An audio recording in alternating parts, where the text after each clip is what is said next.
Number one Propel, sila. yes, propel to number 1. Karam from the corner.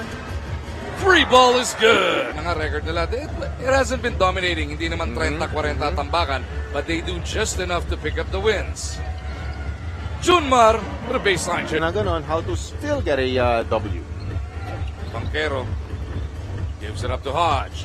Cliff to the cup. Lassiter on the move. Down the middle he goes. The floater comes up short. Cleanup job si Marcio din yun. Natin doon, rebound ni CJ Perez, pinasa doon. That's usually the other way, di ba? Karam again with his second triple of the game. 4 na beses na nangyari yan, pero 11-0.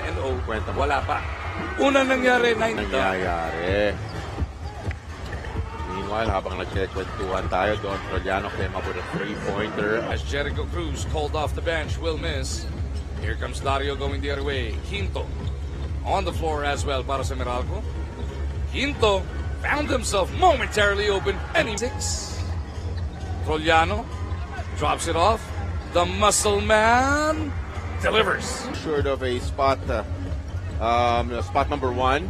Twice to beat po sila SMB. Maligsigo. He's a big boy, di ba? Lapat ng tinupa those shoulders. Malapat ang pangangatuan. Create space underneath. Jericho right on top of Cliff. Down to the third fight na San Miguel. Should get a lot of burn. Okay, they're gunning for his 3. Pero ayaw mo sumugal masyado. Kahit naman ano mangyari, number 1 ka na eh. 3, 4, 5, 6 spots, di ba? Best of 3 tulad ng sinabi mo. 3 against 6, 4 against 5. Diego. Almazan and Maliksi ang 5 nila working against that zone of SMB. Hodge high off the glass. May kasama pang foul. Pagkakataon to bring it to a double-digit advantage. Ito yung nakakatakot na Meralco eh, pagka ganito yung focus as Maliksi. Nag-spoilers throw. 10-0 ang ating fast break points. Yeah, we've been talking about that. Yung...